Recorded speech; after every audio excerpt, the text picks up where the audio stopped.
오늘 우리에게 주신 하나님의 말씀은 사도행전 14장 8절부터 18절 말씀입니다. 사도행전 14장 8절부터 18절 말씀입니다. 다 함께 한 목소리로 읽도록 하겠습니다.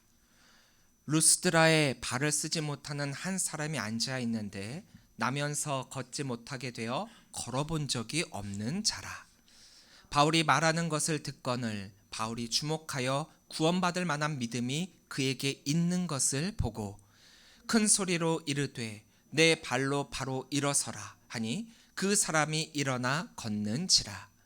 무리가 바울이 한 일을 보고 루가오니아 방언으로 소리질러 이르되 신들이 사람의 형상으로 우리 가운데 내려오셨다 하여 바나바는 제우스라 하고 바울은 그 중에 말하는 자이므로 헤르메스라 하더라. 시외 제우스 신당의 제사장이 소와 화환들을 가지고 대문 앞에 와서 무리와 함께 제사하고자 하니 두 사도 바나바와 바울이 듣고 옷을 찢고 무리 가운데 뛰어들어가서 소리 질러 이르되 여러분이여 어찌하여 이러한 일을 하느냐. 우리도 여러분과 같은 성정을 가진 사람이라. 여러분에게 복음을 전하는 것은 이런 헛된 일을 버리고 천지와 바다와 그 가운데 만물을 지으시고 살아계신 하나님께로 돌아오게 함이라. 하나님이 지나간 세대에는 모든 민족으로 자기들의 길들을 가게 방임하셨으나 그러나 자기를 증언하지 아니하는 것이 아니니 곧 여러분에게 하늘로부터 비를 내리시며 결실기를 주시는 선한 일을 하사 음식과 기쁨으로 여러분의 마음에 만족하게 하셨느니라 하고 이렇게 말하여 겨우 무리를 말려 자기들에게 제사를 못하게 하니라. 아멘. 할렐루야. 오늘도 주님의 말씀을 사모하여 이 자리에 나오신 우리 귀한 주의 성도들을 주님의 이름으로 사랑하고 축복합니다. 우리 옆에 계신 분들과 인사 나누겠습니다. 사랑합니다. 축복합니다. 사랑합니다. 축복합니다. 말씀을 전하는 자의 그 복음의 가치는 어떤 사람이 복음을 전하든지 간에 변함이 없습니다. 왜냐하면 복음은 언제나 진리이고 복음은 언제나 능력이기 때문입니다. 하지만 전하는 그 복음의 가치를 더욱 가치 있게 만드는 상황이 생기기는 해요. 그것은 그 말씀을 전하는 자의 네임 밸류입니다. 누가 그 말씀을 전하느냐에 따라서 청중들의 기대치가 반응이 다를 수 있다라는 거죠. 무명의 사람이 전하는 그 말씀과 유명한 사람이 전하는 말씀에 따르는 그 이름값에 따른 청중의 기대치가 참 다르잖아요. 그래서 좀 이름 있는 분이 말씀을 전한다라고 하면은 궁금하기도 하고 또 어떻게 말씀을 전할지 또 기대가 되고 해갖고 많은 사람들이 몰리기도 합니다. 하지만 무명이어도 복음을 전하는 데는 전혀 문제가 되지 않아요. 근데 만약에 유명하게 되었다 그러면 복음을 선포하는 데 있어서 분명 더욱더 큰 영향력을 발휘하게 되겠죠. 유명한 이의 영향력은 좋든 싫든 간에 그 사람의 네임밸류와 함께하기 때문에 우리는 이 부분에 대해서 굉장히 주의를 해야 돼요. 왜냐? 그 사람의 네임밸류로 인해 사람들이 모여들기 때문에 복음에 좋은 영향력이 될 수도 있기도 하고 반면에 신앙에 나쁜 영향력을 끼칠 수 있게 되기도 하기 때문입니다. 그것은 말씀에 더욱 집중하느냐 혹은 그 말씀을 전하는 자에게 더욱 집중하느냐에 따름입니다. 어느 정도 규모가 되는 그런 교회에서는 이제 따뜻한 봄이 되고 그러면은 각 교회마다 이제 새가족 초청 주일을 준비를 하게 돼요. 이때는 대부분 좀 어떤 유명한 크리스찬 연예인들을 초청을 해갖고 간증을 듣는 시간을 갖게 됩니다. 이렇게 하면요 돈 꽤나 많이 들어요. 뭐 적게는 몇백만 원에서부터 시작을 해갖고 그 연예인의 급에 따라서 심지어는 몇천만 원까지 들어가기도 됩니다. 그럼에도 왜 이들을 초청하느냐? 이유는 두 가지죠. 하나는 이 유명세에 따라 이를 초청함을 통하여서 교회에 한 발짝도 들여놓지 않았던 사람들을 발이라도 한번 들여놓을 수 있도록 그렇게 초청하는 이유가 있고, 또 하나는 믿지 않는 사람들이 이 자리에 함께 와서 이 연예인의 이 신앙적 간증을 들음으로 말미암아 이들이 그 연예인이 만난 하나님을 이들도 하나님을 만났으면 좋겠다라고 하는 그런 바람으로 이런 연예인을 초청해서 간증을 듣게 됩니다. 주된 목적은 두 번째죠. 이렇게 믿지 않는 자들을 믿게끔 하는 그런 목적이 있는 거죠. 근데 보통은 연예인들은 평소에 우리가 쉽게 볼 수 있는 사람들은 아니잖아요. 그러니까 사람들이 연예인이 온다라고 하니까 굉장히 궁금해갖고 이 연예인을 보려고 오는 이들이 대부분이에요. 그러니까 연예인의 간증이 목적이기는 하는데 그 목적과 다르게 연예인만 보려고 오는 사람들이 꽤 많이 있다라는 거죠. 그래서 뭐 100명이 왔다 그러면은 5명 정도는 이 간증에 집중을 하는 반면 95명 정도는 그냥 연예인만 보고 간다라는 거예요. 제가 사역했던 교회에서도 연예인들을 몇 번 초청을 한 적이 있어요. 그래서 케이스 바이 케이스라고 정말 어떤 분은요 오셔가지고 정말 복음만을 선포하고 가요. 그래서 굉장히 좋은 영향력을 끼치고 그분으로 말미암아 등록한 분들도 생겼었어요. 그런데 어떤 분들은 돈이 아까울 정도로 말 그대로 돈만 밝히고 간 분들도 있어요. 아니 크리스찬 연예인이라는 말이 참 되게 무색할 만큼 굉장히 돈을 따지고 또 그것에 따라서 자기가 딱 할 것만 이것만 하겠습니다 하고 딱 하고 그 말만 하고 딱 가는 경우가 많더라고요. 사진 한번 찍어주세요. 그것도 안 돼요. 그냥 우리가 계약을 이렇게 했으니까 이것만 하고 가겠습니다. 그런 분들도 있었어요. 연예인 중에서 독실한 크리스찬으로 자기를 소개를 하고 또 방송에서 크리스찬임을 당당히 밝힘을 통해 가지고 어떻게 보면 크리스찬이기 때문에 받게 되는 불이익을 감내하고서라도 이렇게 크리스찬 연예인으로서의 정체성을 드러내고 활동을 하시는 분들이 꽤나 많이 있습니다. 어떤 분들은 공중파에서 이렇게 하기도 하고 이렇게 불이익을 감내함을 통해서 이제 다른 방송에서 또 활동을 하시는 분들도 있는데 이런 분들은요 정말 복음만을 선포를 해요. 근데 또 어떤 분들은 와가지고 복음은 살짝 자기 자랑과 자기 인기를 위해서 발언을 하고 말을 하고 그렇게 가는 경우가 많이 있습니다. 그래서 이들의 영향력이 좋은 방향으로 이끌어 간다라고 한다면 좋으련만 그냥 인기 정도로만 그친다면 어떨까요? 혹은 이 사람들은 나는 복음을 전하고 간다라고 이야기는 하지만 그 유명세가 복음을 전하는 것과는 달리 나의 이름값의 가치를 더 많이 영향을 끼친다라고 한다면 과연 이들을 초청해 갖고 간증을 듣는다? 이게 무슨 소용이 있겠습니까? 이고니온에서 복음을 전하던 바울과 바나바였는데 그곳에서 순종하지 아니한 유대인들의 이 선동으로 인해서 결국 급히 도망을 칠 수밖에 없었던 바울과 바나바입니다. 하지만 그들이 이제 이곳으로 넘어옴을 통하여서도 이곳에서도 복음을 전하는 사역을 멈추지 않았습니다. 그러던 중 바울이 복음을 선포하고 있는데 그 말씀을 듣고 있는 사람 중에 나면서부터 발을 쓰지 못하는 사람, 즉 걷지 못하는 사람이 등장을 하게 됩니다. 8절입니다.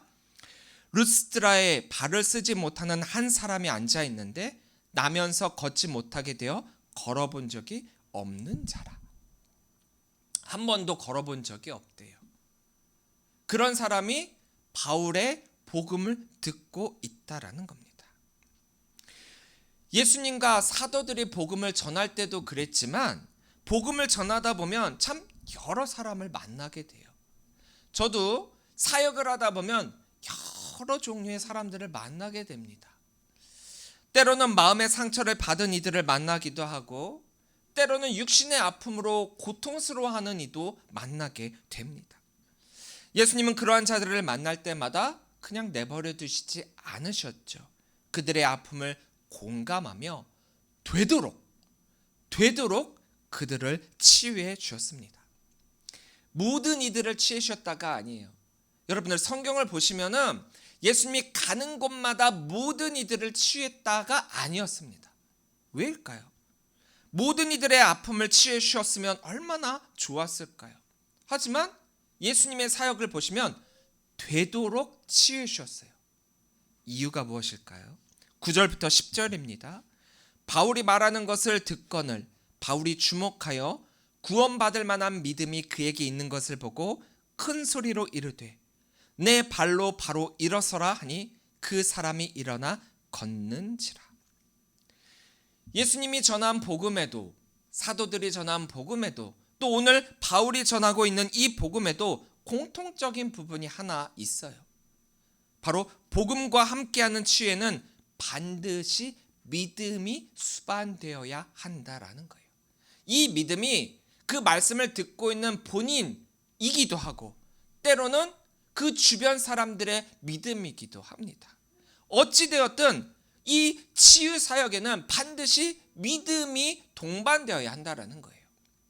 치유를 뜻하는 단어 소조는 구원하다, 구조하다라는 의미가 담겨 있습니다.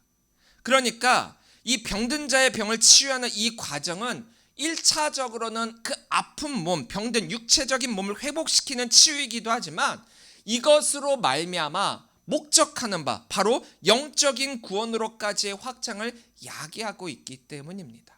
그래서 예수님이 말씀을 선포하실 때 항상 어떻게 했느냐? 내 죄가 구원함을 받았다, 깨끗함을 받았다, 치유함을 받았다. 이 말은 아무나 치유를 받을 수 있는 것이 아니라 복음을 듣고 믿음이 있는 자들이 치유함을 받았다라는 거예요. 오늘 본문 9절에서는 이것을 구원받을 만한 믿음이라고 표현을 하고 있습니다. 바울은 어느 날과 같이 똑같이 복음을 선포했죠. 이곳은 회당이 없었던 것 같아요. 구석진 곳이다 보니까 유대인들이 회당을 세우지는 못했습니다. 왜냐?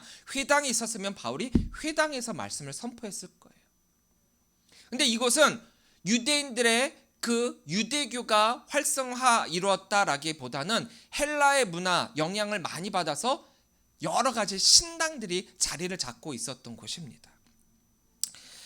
복음을 선포합니다. 이날만 바울이 영적으로 충만했던 건 아니에요. 언제나 동일했습니다. 언제나 똑같이 복음을 선포했습니다. 그런데 그 복음을 듣고 있었던 사람 중에 날 때부터 걷지 못했던 사람이 있었어요. 근데 그 사람에게 바울은 구원받을 만한 믿음이 있는 것을 발견하게 됩니다. 그러면서 이제 선포를 하죠. 내 발로 바로 일어서라. 무엇이 그로 하여금 구원받을 만한 믿음이 보였는지는 몰라요. 무엇이 그것처럼 여겨졌는지는 정확하게 모릅니다. 하지만 성령으로 복음을 전파한 바울이었고 영적으로 느껴지는 무언가가 있었겠죠.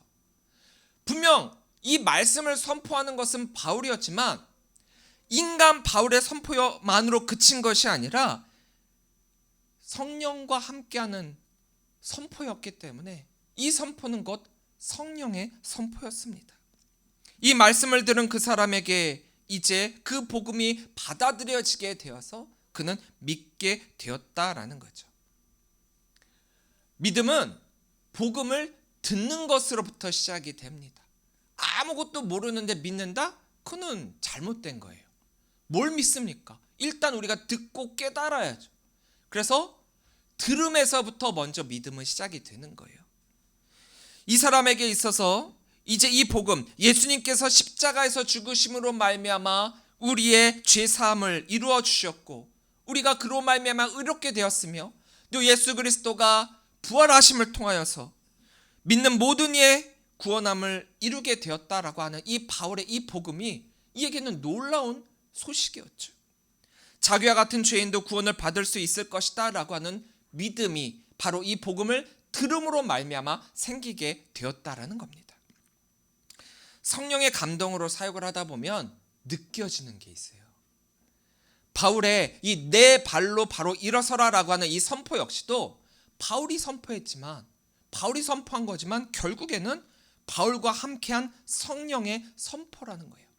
그랬더니 놀랍게도 이 태어나면서부터 한 번도 걸어본 적이 없는 이 사람이 결국 일어나 걷게 되었고 주변에 많은 사람이 놀라게 되어 이 사건을 통해 신들이 사람의 형상으로 우리 가운데 내려오셨다라고 이 바울과 바나바를 오해하게 되지 않습니까? 이 치유 이적 사건은 이 하나님의 말씀을 선포하는 바울의 권위를 높여주고 있어요. 지금까지는 무명 바울의 인간적인 선포로 들렸었다라고 한다면, 이제는 유명한 능력자 바울의 선포로 그들은 받아들이게 될 거예요. 이 치유 이적 사건으로 말미암아 바울의 네임밸류가 높아졌다라는 거예요. 이제 바울은 유명해졌기 때문에 그가 전하는 복음에는 힘이 생겼고 능력이 생겼습니다. 보다 많은 이들이 이 복음을 듣기 위해 올 것이고, 보다 많은 이들이 이 복음을 받아들이게 될 거예요. 복음은 바뀌지 않았지만 복음을 전하는 자의 위치가 바뀌게 되었죠. 좋은 영향력으로서의 결과입니다. 유명해진 이의 가장 이상적인 복음 선포이죠. 그런데 말입니다, 바울의 뜻과는 달리 이 사건을 지켜봤던 사람들은 다른 반응을 보이기 시작을 해요. 바울이 원한 반응은 아니었다라는 거죠. 바로 바울과 바나바를 신과 같이 여기게 되었다라는 겁니다. 이곳 루스드라에는 전설이 하나 있었습니다. 어떤 전설이냐? 헬라의 주신인 제우스와 또 전령신인 헤르메스가 인간의 모습으로 내려온 적이 있대요. 근데 그 자리에 내려왔는데 사람들이 이들을 알아보지 못하고 반기지 않고 영접하지 않으니까 이 두 신이 이 지역에 홍수를 내렸다라는 전설이 있어요. 그러다 보니까 이렇게 바울과 바나바가 행한 이 이적 사건, 이 치유 이적을 경험한 이들로서는 자신들의 시대, 또 자신들의 삶의 현장에서 전설로만 들었던 이런 일들이 일어남을 통해, 이들이 신이구나, 이들을 잘 영접해야 되겠구나, 이 신들이 이 땅에 나타났다는 이 사건을 우리가 드러내야 되겠구나. 그러므로 말미암아 바나바는 제우스로, 또 바울은 헤르메스로 여기게 되었다라는 거예요. 그만큼 바울이 여기에서 행한 이 이적, 치유 이적 사건은 정말 그 여파가 엄청났다라는 겁니다. 13절입니다. 시외 제우스 신당의 제사장이 소와 화환들을 가지고 대문 앞에 와서 무리와 함께 제사하고자 하니. 이방인으로서 이 바울의 이 치유 이적 사건은 너무나도 놀라운 일이에요. 그들이 봤을 때는 바울과 바나바가 신이 아니고서는 이런 일들을 행할 수 없었다라는 거죠. 이제 그들에게 바울과 바나바는 인간이 아니라 신이 되었습니다. 이제 바울과 바나바가 하는 모든 일들은 신으로서의 사역이 되어버리고 말았어요.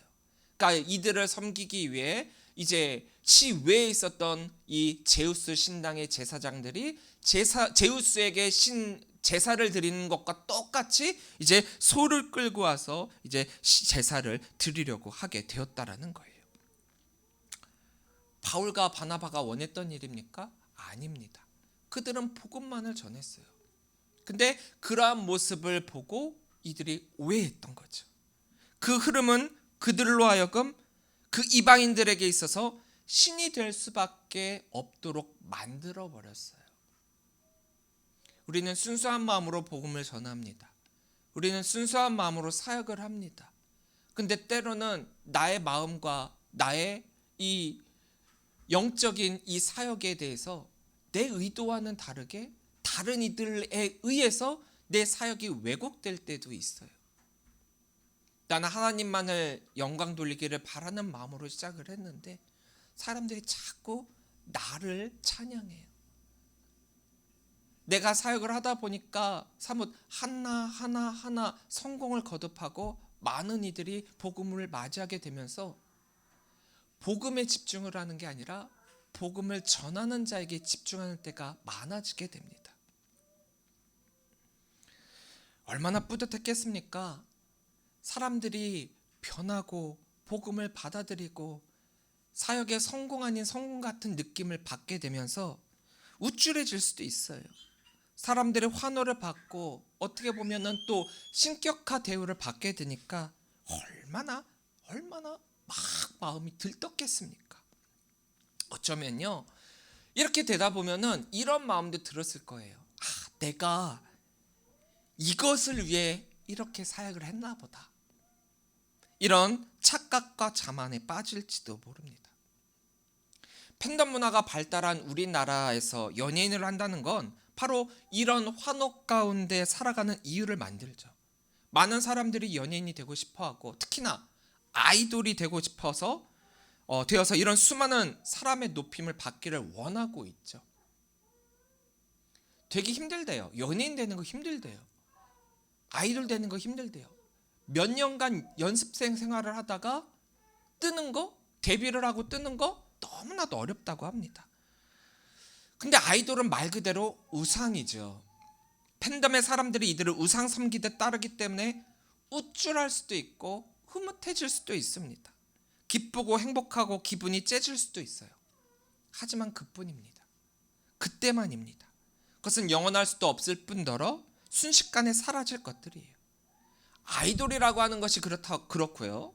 또 인기라는 것, 사람들의 신격화라는 것이 그렇습니다. 정말 그 순간만큼은 내가 정말 신이 되는 듯한 착각에 빠지는 것이 사람들의 환호라는 거예요. 그러니까 우리가 사역을 할 때 정말 조심해야 될 게 사람들의 반응에 일일이 반응해서는 안 된다라는 거예요. 그게 아니라 내가 왜 이 사역을 하고 있는가. 이런 순간만을 누리고 싶어하는 것, 이런 마음이 생기는 까닭은 우리가 인간이기 때문입니다. 우린 이것을 temptation, 유혹이라고 해요. 예수님도 그래서 공생애 전에 마귀로부터 이런 유혹을 받지 않습니까? 예수님도 받은 유혹인데, 예수님조차도 받았는데, 하나님의 일을 감당하고 있는 사역자들에게도, 또 믿음이 좋다라고 여겨지는 그런 성도들에게도 동일하게 주어지는 유혹이라는 거예요. 내가 한 사역을 통해서 많은 사람들의 높임을 받는다? 얼마나 뿌듯합니까? 사람들이 흥분해서 나를 신과 같이 대해준다? 얼마나 판타스틱한 일입니까? 그것 때문에 일을 할 수도 있어요. 그것 때문에 자리에 집착할 수도 있어요. 그런데 말입니다. 우리를 위해 그 복음이 되어주신 예수 그리스도께서는 우리가 복음을 전할 때 그 복음의 영광을 누가 받기를 원하실까요? 전하는 자일까요? 아니면 복음 그 자체일까요? 복음을 전하는 목적은 오직 예수 그리스도만 전해지는 겁니다. 복음을 전하는 과정에서 복음을 전하는 자가 높아지고 드러나는 것, 이게 굉장히 철저히 주의해야 될 일이라는 거예요. 여기에 대한 장점도 분명히 있습니다. 유명해지지 말라가 아니에요. 유명해지면 좋아요. 왜? 더 큰 영향력을 끼칠 수가 있으니까. 근데 전하는 자가 신격화된다? 아이돌이 된다? 우상이 된다? 땅끝까지 복음을 전해야 하는 것이 우리의 사명인데, 우리가 만약에 복음을 전하다 이렇게 된다? 이것은 복음을 전하지 아니함만도 못한 것이 돼버리는 거예요. 차라리 하지 않았으면 여기까지 가지도 않았을 텐데. 15절입니다. 이르되 여러분이요 어찌하여 이러한 일을 하느냐. 우리도 여러분과 같은 성정을 가진 사람이라.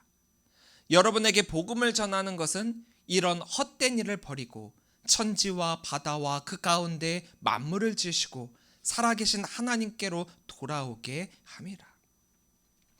여러분들은 복음의 증인으로서 무엇을 전하고 있습니까? 복음을 전하는 것입니까? 복음을 전하는 자로서의 인기를 원하고 계십니까? 우리가 하나님께로 받은 달란트와 은사는 우리를 드높이기 위함이 아니라 그것을 사용하여 하나님께로만 영광 돌리기 위함입니다. 우리에게 주어진 어느 분야에서의 뛰어난 능력과 언병과 은사를 통해서 우리의 네임밸류가 높아지고 사람들의 우러름을 받게 된다면 일단 딱 거기까지.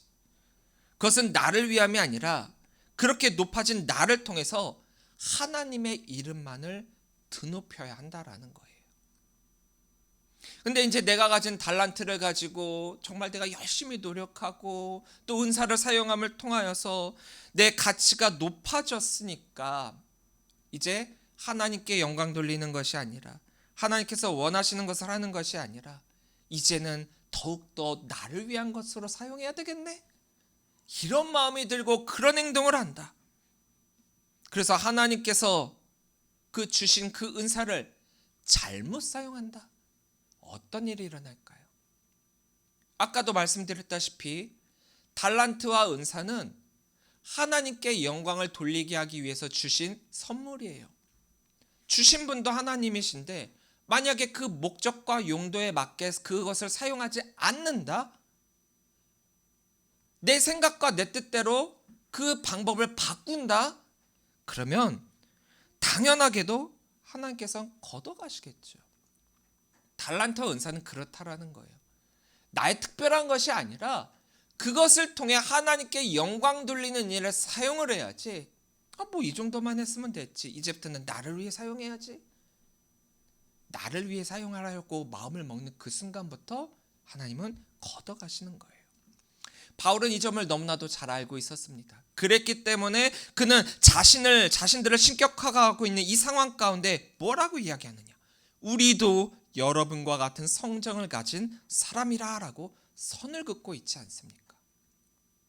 만약 바울이 자신의 뜻과 상관없이 이건 내가 원한 거 아니잖아. 나는 정말 하나님께 영광을 돌리기 위해 한 건데 주변 사람들이 이렇게 했으니까 어쩔 수가 없어. 나는 원하지 않았어. 하지만 사람들이 원한다면 이렇게 주변에서 해제끼는 이러한 일들을 그냥 즐기고 방관하고 내버려 둔다면 그건 역시도 복음을 헛되게 하는 것이고 복음을 복음되지 못하게 만드는 것이며 하나님의 사역이 아닌 인간의 사역으로 뒤바꿔버리는 사탄의 계략으로 완성되어 버리고 만다라는 거예요. 그런 마음과 그런 생각을 하는 것조차도 사탄의 계략을 완성시키는 거라는 거예요. 치유의 이적은 곧 복음입니다. 복음을 위한 이적이었지 이적 그 자체가 중요한 게 아니라는 거예요. 15절 다시 한번 볼까요? 이르되 여러분이 어찌하여 이러한 일을 하느냐? 우리도 여러분과 같은 성정을 가진 사람이라. 여러분들에게 복음을 전하는 것은 이런 헛된 일을 버리고 천지와 바다와 그 가운데 만물을 지으시고 살아계신 하나님께로 돌아오게 함이라. 사람들로부터 높임을 받고 환호를 받고 인기를 받고 하는 이 모든 것은 헛된 일이에요. 사람들이 자꾸 이런 헛된 일을 하니까 그들을 위해서 이러한 복음을 전하는 것이고 이러한 복음을 전함을 통해서 하나님께로 돌아오게 하는 것. 그게 복음을 전하는 자의 사역이라는 겁니다. 우리는 그것을 위해 선포를 하는 것이지 내가 높아지기 위해 복음을 전하는 게 아니라는 겁니다. 헛된 것을 섬기며 헛된 것에 미련을 갖고 헛된 것을 추구하는 그 인간들을 위해 복음이 주어졌습니다. 그 복음을 선포하는 것은 곧 하나님께로 돌아오게 하는 거예요. 우리에게 복음이 맡겨졌습니다. 예수 그리스도의 십자가의 복음이 맡겨졌습니다. 이제 우리는 그 복음의 증인으로서 복음만을 선포하고 그 복음으로 말미암아 많은 이들이 하나님께로 돌아오게 해야 합니다. 그것이 복음의 증인으로서의 사명이에요. 우리를 살리시기 위해 그 독생자 예수 그리스도를 아낌없이 보내주신 하나님이십니다.